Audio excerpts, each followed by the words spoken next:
Hi, I thought today I would share some of my great big bass flutes with you. We're going to start with the key of A. This one is from Max Flutes. Max Skabelund is the maker. And this is made from Sapelle. And this is a unique design, fairly unique design. There is no slow air chamber. The mouthpiece just basically goes directly into the flue or airway, windway area and right across the true sound hole. Very, very short distance here. This is what he calls his easy reach design. Here's what it sounds like.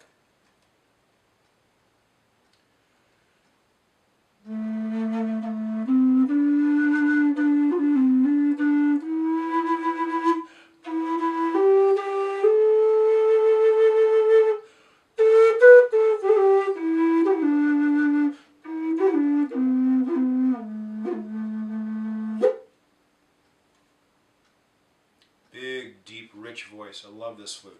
Love this flute. The next one, also in the key of A, longer. This one does have a slow air chamber with a side blow mouthpiece. This is made from Alder,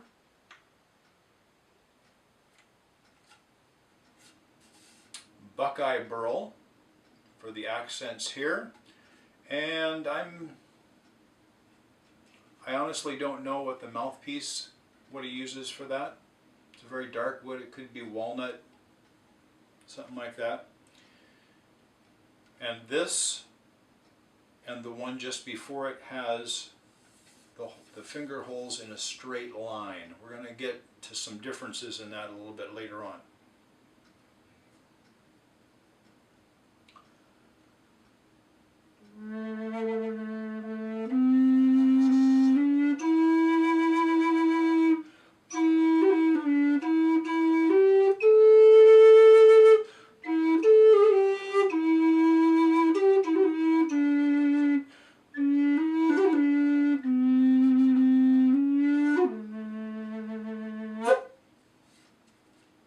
Really nice voice. A little more higher harmonic is what I'm hearing in this flute. Both of those are made from a hardwood. The next flute, also from Nipomo Flutes. This one is going down to the key of G. This one, instead of Alder, this one's made from Cedar, just kind of a basic clear cedar, maybe a western red cedar. He just referred to it as cedar. Again, same kind of Buckeye Burl accents there on the top cap and the fetish block. Same diameter, longer, and a softer wood.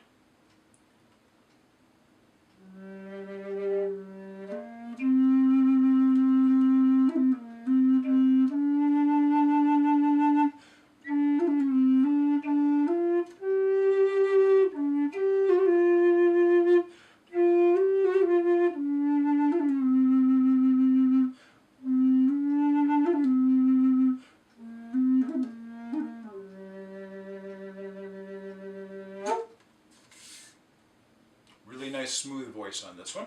I like it.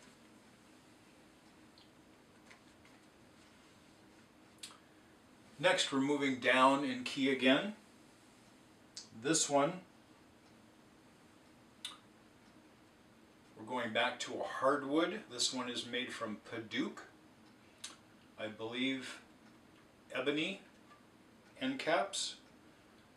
Ebony, kind of a simple fetish block design. This is from Woodsounds Flutes. Brent Haines is the maker, and this is one of his earlier flutes. This was made in 2003.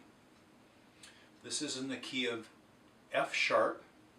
Has a beautiful eagle inlaid in turquoise and ivory. And this, hope you can see that in the picture. I'll put another picture in on all of these. The holes here are lined up straight, and then these curve off to one side. And what that does is it makes it easier to reach depending on which hand you use at the bottom. This flute is designed to have the left hand on the bottom. The holes are designed trailing off that direction. This does not have a side blow. This is a regular end blown Native American style flute, and this is its voice.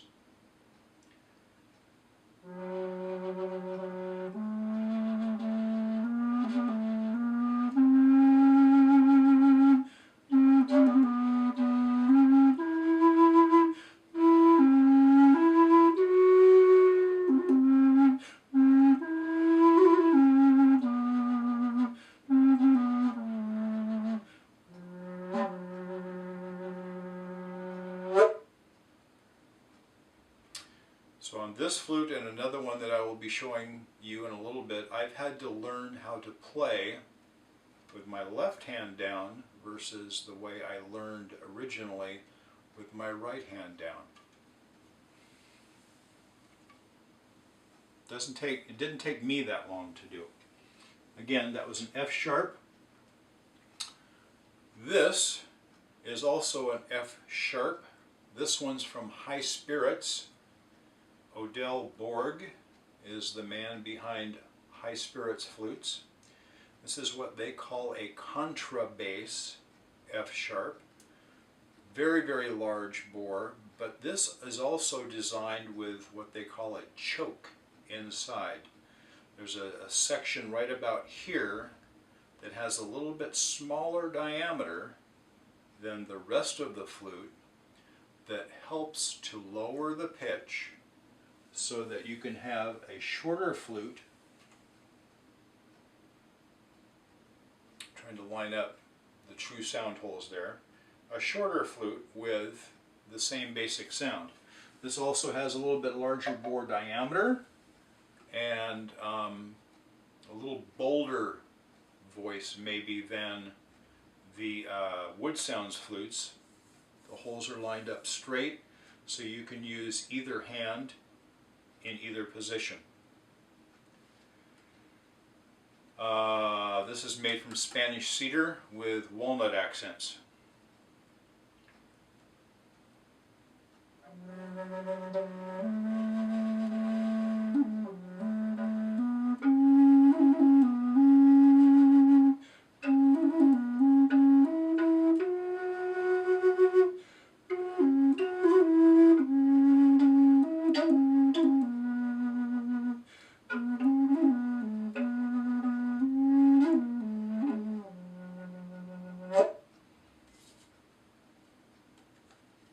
The sound of that a lot.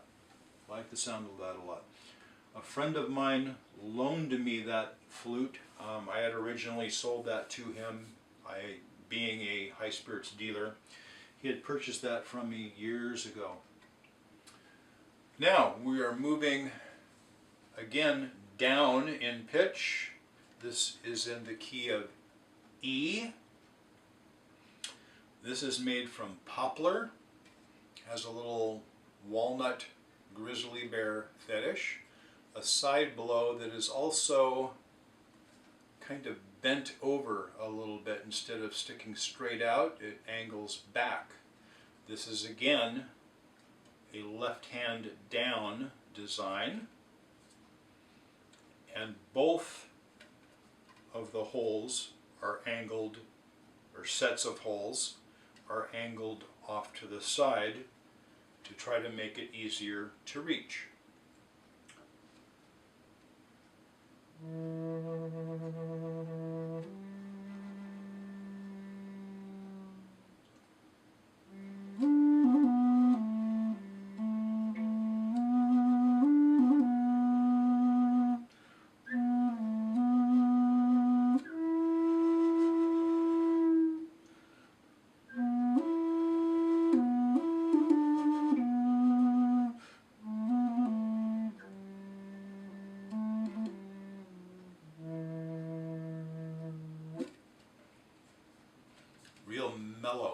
mellow voice on this one. This is made by Wind Flutes. Brad Young is the flute maker on this. Beautiful, beautiful design. And the last flute that I'd like to share with you today is my largest and lowest. This is a very, very low D flute. This is made from Alaskan yellow cedar. Huge piece of Alaskan yellow cedar with what looks like Spanish cedar accents. A side blow, but it also has a drop, so your breath goes into here, goes up this tube and into the slow air chamber up here. This flute has a couple of plugs here to aid in drying out the flute, and you can just slide this away from the slow air chamber exit hole that is underneath the fetish block there. This is a right hand down flute with a huge spacing, and I have short little fingers, so this one I struggle with a little bit. And here's its voice.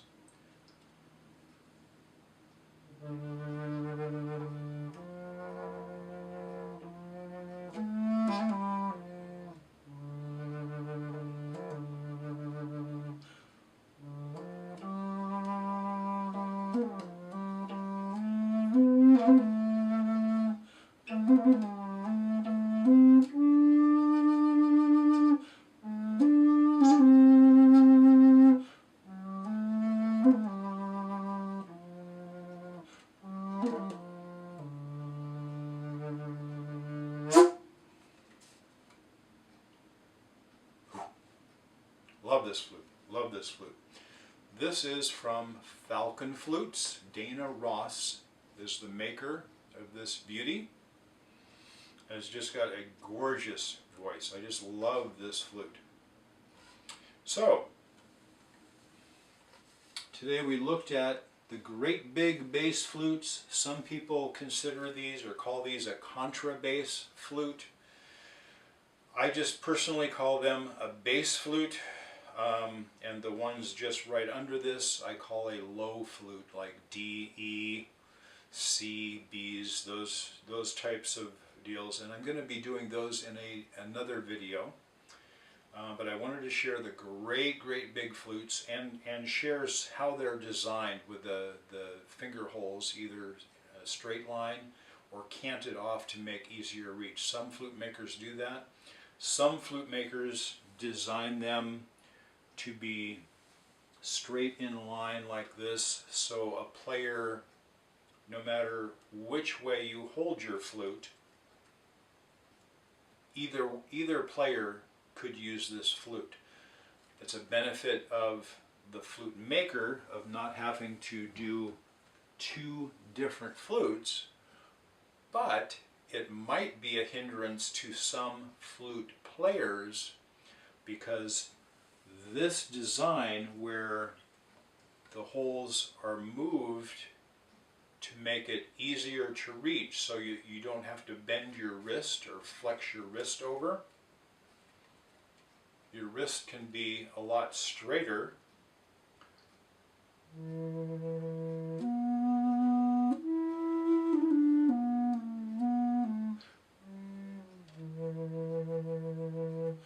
And you don't have to reach, it doesn't feel like you're reaching as far to get that hole because it's not way over here. It's over here on the side a little bit more. So it does make the reach a lot easier for the player. For a player like myself that has a lot of different flutes, and some of them the holes are inline and some of them are offset, sometimes I struggle with the offset because I'm used to them being in a straight line. So for me, I have to get used to the easier reach flutes. So I hope this was helpful to compare and for you to listen to what some of those really low bass flutes sound like. I personally, and I think most people, love the sound and the tone of them, but they can be a little bit of a challenge for some people. Again, I don't have real long fingers. I have kind of short little stubby fingers. But even on the great big flutes, I have been able to work at getting my fingers to be able to stretch out so that I can play them with relative ease. And I think most people can with just a little bit of work. So, thanks for tuning in. Have a great day. Thanks for watching.